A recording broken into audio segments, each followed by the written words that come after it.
Part 1. You will hear two women talking about house cleaning. First, you have some time to look at questions 1 to 3.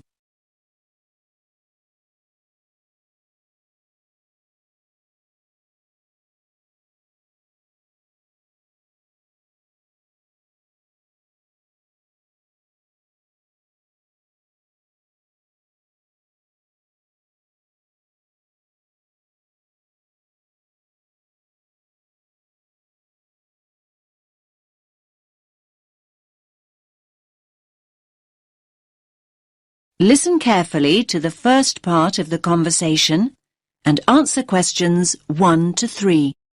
Well, Jill, I'm glad you had a nice holiday. We'll have to try it ourselves sometime. Yes, Kate, you really should. I'll give you a contact number for the hotel we stayed in. Anyway, I must be... Oh, I know what I meant to ask you. Sorry, it was about a cleaner. Oh, yes? Yes, we've been talking about getting somebody to come in and help out. You had a cleaner not long ago, didn't you?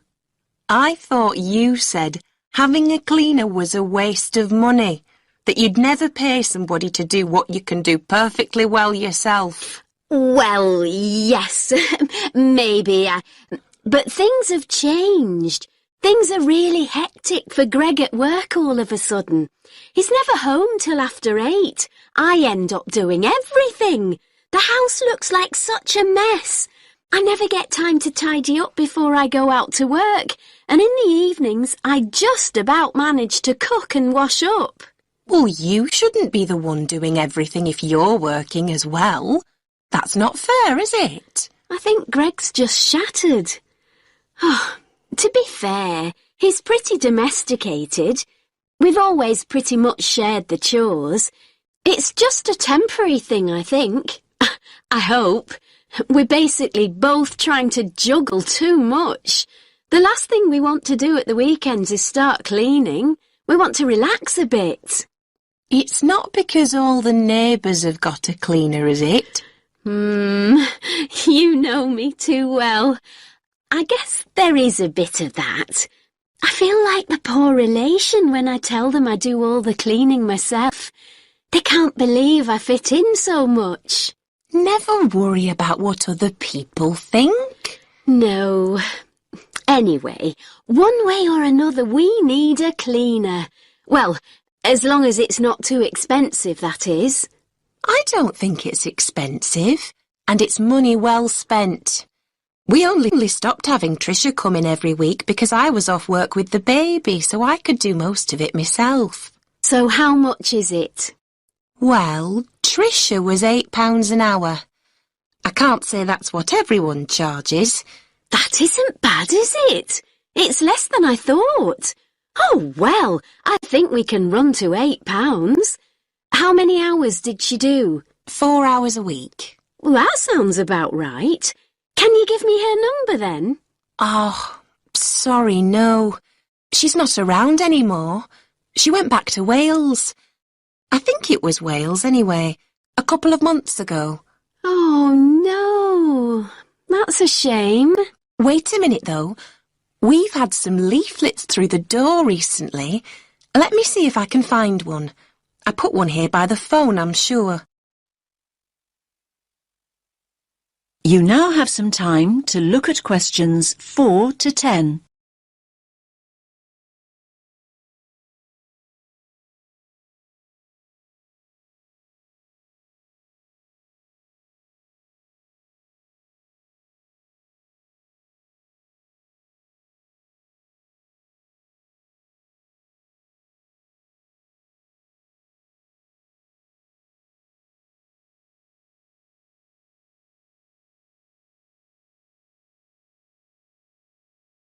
Now listen to the rest of the conversation and answer questions 4 to 10. Ah, yes, here we are. It's a company. They're called Dusters. Dusters? Yes, as in people who dust. You have to phone Abby on... Is that Abby with EY? No, it's ABBY. OK. And it's a local number, 650-918. 650-918. OK, got it. They do ironing and can look after your garden too, apparently. Ironing would be helpful. I loathe ironing. So, do they say how much it is? Yes, it's £9.50 an hour. That's for all the different services. £9.50? A bit more expensive then. They do a spring clean for £45. So that's one big clean. Do they say how many hours that is? No, it just says spring clean. I guess it's 5 hours, so it's a bit cheaper than 5 hours of cleaning would be normally. Yes, probably. That might be a good idea to start off with. You'll like this too, Kate. They can use organic products if you want them to. Oh, yes, I'd prefer that. I don't like using strong chemicals. They're so bad for the environment. OK, I'll give them a call. Thanks for that. That is the end of part 1. You now have half a minute to check your answers.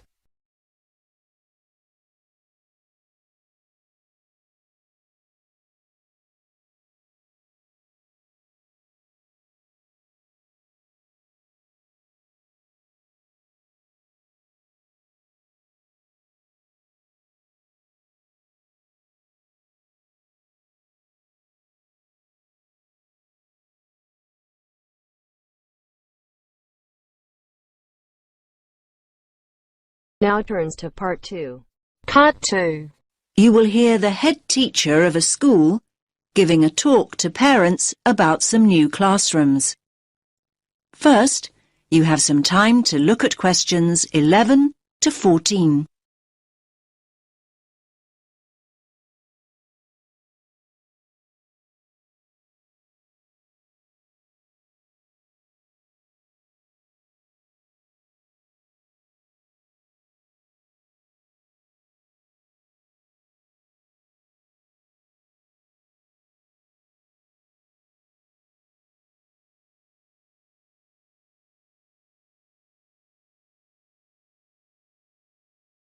Listen carefully to the first part of the talk and answer questions 11 to 14. Good evening, everyone, and thanks for making it along. I know how busy you all are with term coming to an end. As you know, the aim of this meeting is to show you the plans we've got to add 2 new classrooms and how that will affect the playground. Now, I've heard that quite a few of you are worried that there'll be hardly any playground left, but I want to reassure you that that's not the case at all. I think there's been quite a lot of uninformed talk going on, and people have started worrying unduly. I certainly hope I can dispel any of your concerns this evening. Firstly, I have a plan of what the school should look like, which I'll project onto the screen.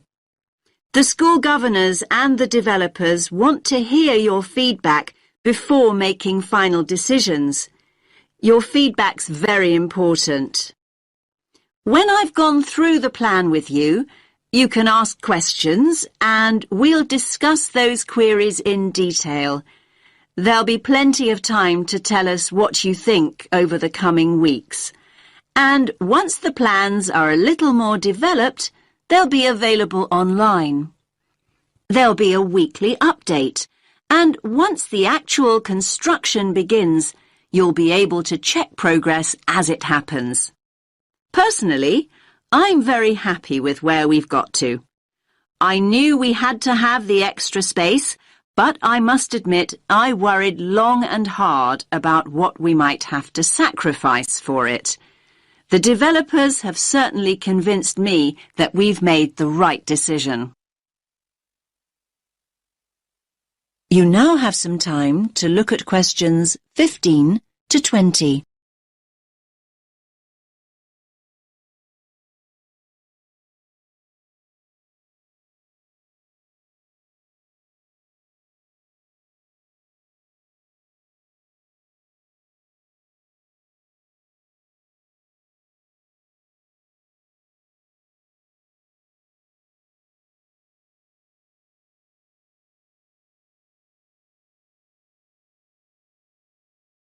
Now listen to the rest of the talk and answer questions 15 to 20. Right, can everyone see the plan now? Good. Let's start at the Balfour Road entrance, since that's where most of you come and go from. The Farley Road entrance and lower playground won't be affected at all. Now, as you come into the top playground, the two new classrooms will be on the right. There'll be a new gate and the steps down will be rebuilt. There'll be a ramp for disabled visitors too. On the plan here, only the parts of the building affected by the plans are shown. I'll explain why the hall is marked on later. So, as I said, the new classrooms will be to the right of the entrance and, as you can see, will take up very little of the playground space.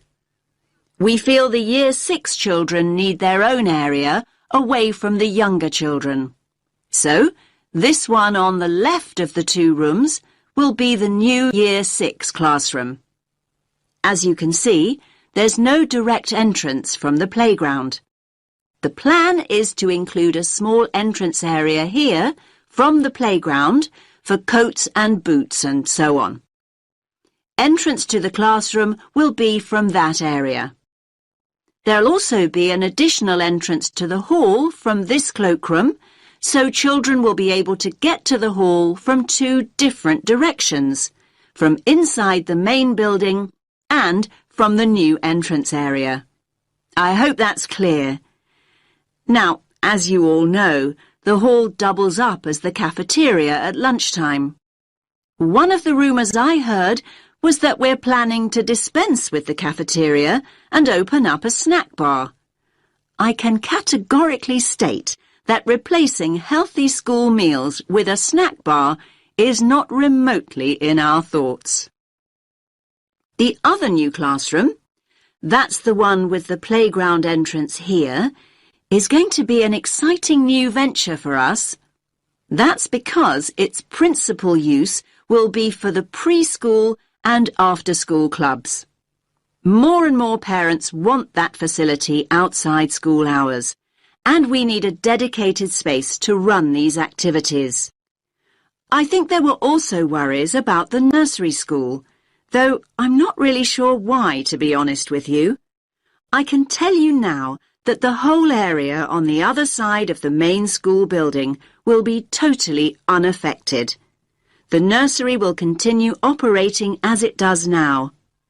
There will be a couple of smaller constructions, modernisation work really, down here on the other side of the top playground. Cycling into school is getting more and more popular, so we're replacing the old bike sheds with a brand new bicycle bay. There'll be space for 60 bikes. The children's toilets will also be modernised, and the children will be able to enter them from inside the school building rather than from the playground as they do now. There'll be brand new staff toilets in that part of the building too, I'm pleased to say. So, I hope that's at least started to allay a few fears. Take a few minutes to look at the plan that I'll get out of the way. Then I'll answer a few questions if you have any. Does that make sense to you? That is the end of part 2. You now have half a minute to check your answers.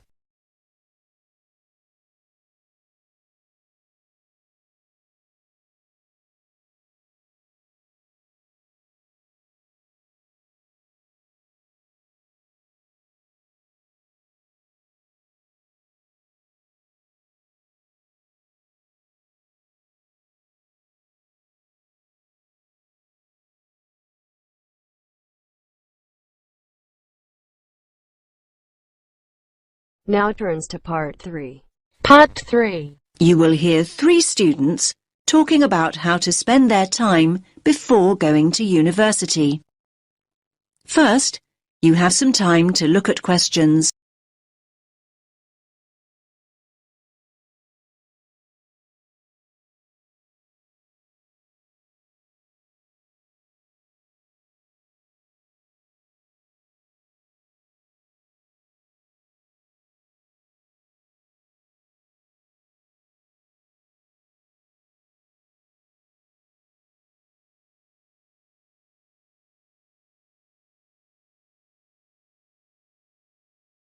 Listen carefully to the first part of the discussion and answer questions. What's that you're reading, Matt? Oh, hi Tara. It's an article about taking a gap year before going to university. Is that what you're thinking of doing then? Well, I hadn't really considered it as an option, but reading this has got me thinking. I'm looking forward to starting at uni, but I wouldn't mind a bit of time to myself first. Hi, guys. What are you talking about? Hi, Sandy. How's it going?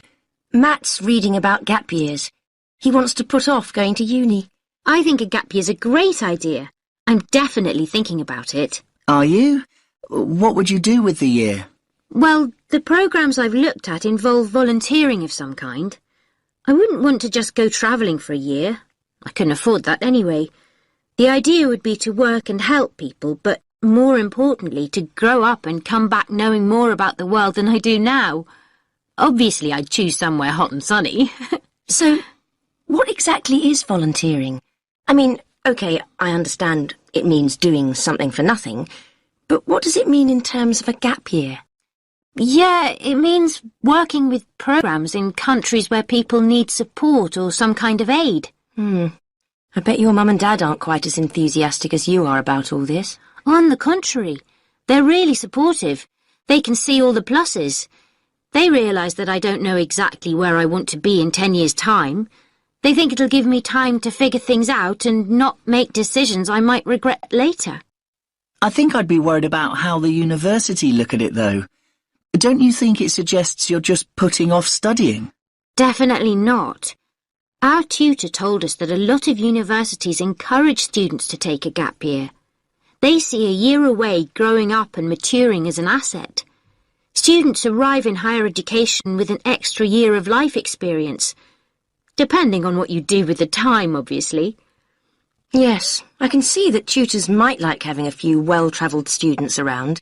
I mean, ones that have a more developed perspective.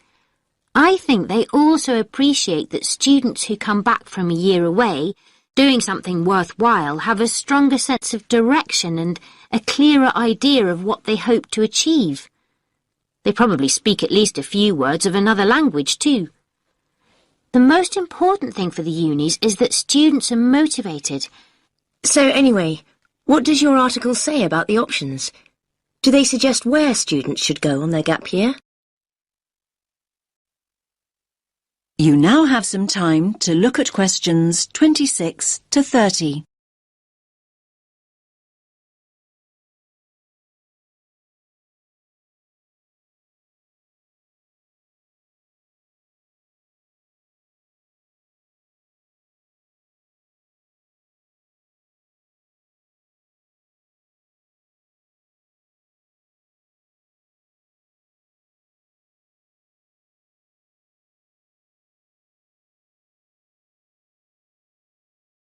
Now listen to the rest of the discussion and answer questions 26 to 30. Well, apparently, Australia's the country where the highest percentage of students take a gap year, and it's the most popular destination for gap year students from other countries as well as Britain. I like the sound of a year in Australia. They say here that there are three main attractions. The abundance of great coast, beautiful beaches, learn to surf, all that stuff. Then there's the amount of time you can spend enjoying outdoor activities, like hiking and loads of sports. And thirdly, the cosmopolitan cities, especially Sydney, which apparently is awesome. It's a great country for young people because there's so much to do. Loads of adventure, and sunshine, obviously. Sounds good to me. Unfortunately, it says here the cost of getting there in the first place can be prohibitive. However you make your way there, it's expensive. Unless the bank of mum and dad help out, that is. Then, look, they also mention various places in Africa, but they single out Ghana. Students can get involved with the construction of new schools or teaching the kids that are already in them. That does sound really rewarding and interesting, I have to say. I guess there's a huge sense of achievement with something like that. And you get fantastic life experience from living in another culture. I think you pick up some real practical skills too. Skills you can bring back with you.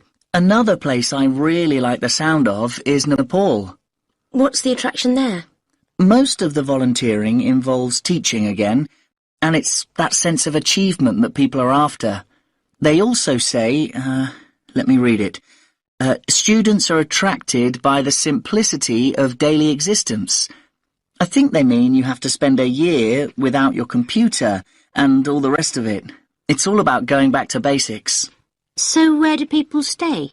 They live on farms or in mountain retreats. I'm not so sure I could manage that. I don't mind hard work, but I like a hot shower at the end of the day. Yeah, I imagine the food's not great either. They do actually say here that one of the things volunteers miss is good food choices. Anyway, there are plenty of other options. Why don't you read the rest of the... That is the end of part 3.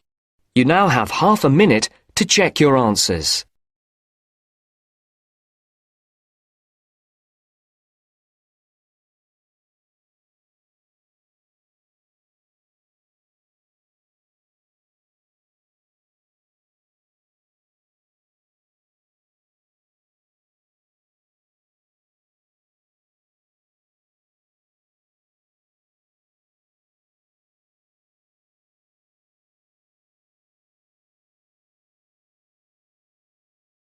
Now turns to part 4. Part 4. You will hear part of a lecture about animals. First, you have some time to look at questions 31 to 40.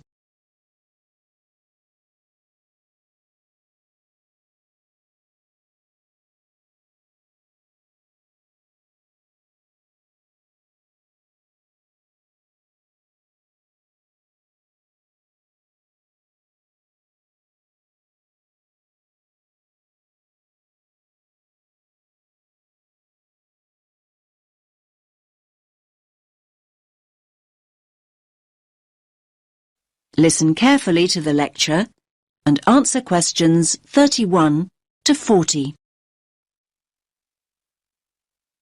In today's lecture, I'm going to talk about avoiding predation. What does that mean, I hear you say? Well, you probably know the word predator. I'm sure you've all seen Predator the movie. Well, a predator is any animal that hunts and kills another animal. That animal, and I was going to say that smaller animal, but it's not always the case, is the prey. An owl, for example, is a predator, and a mouse is its prey. A lion is a predator, and a much bigger animal, a buffalo, for example, is its prey. So when I say avoiding predation, what I mean is not being caught and eaten.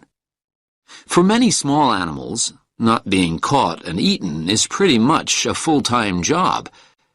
Many animals that are predators themselves may be the prey of another, usually bigger animal. This is what we popularly call the food chain. So, how do animals avoid predation? Well, they have what we call defense mechanisms. These are ways in which the species adapted over time to give it an advantage over its predators.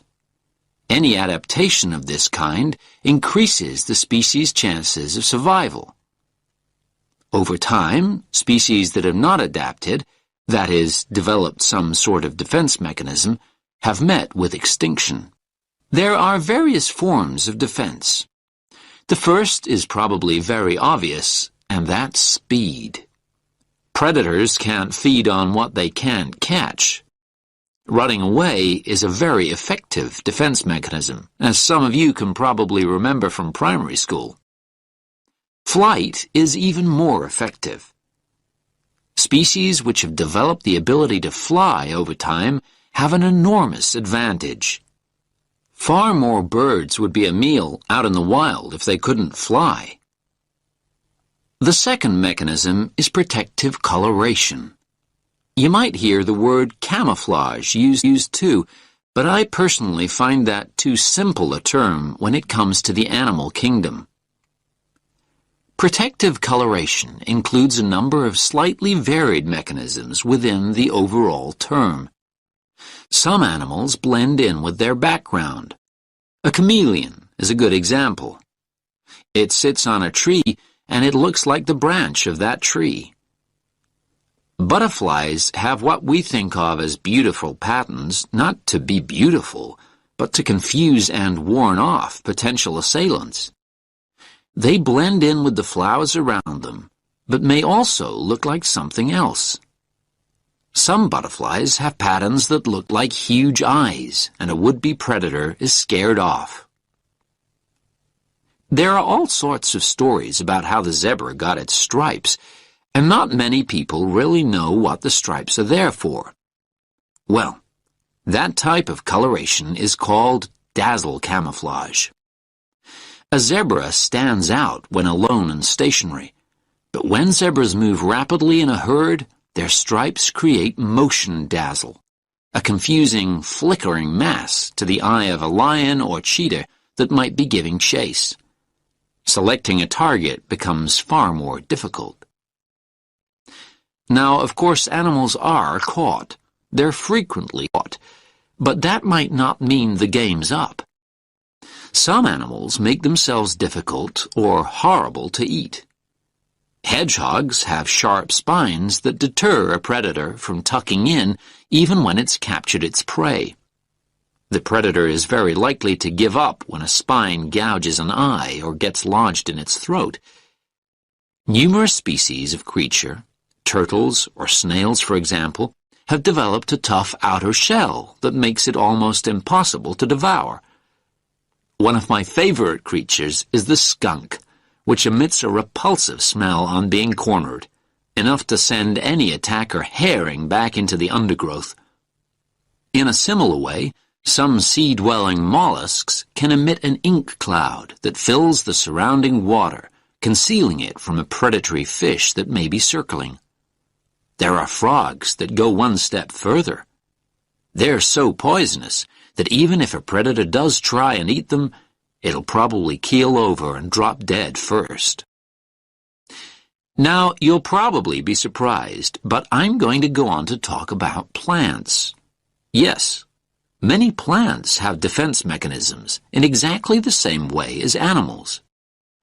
You've probably all been stung by a nettle. That is the end of part 4. You now have half a minute to check your answers.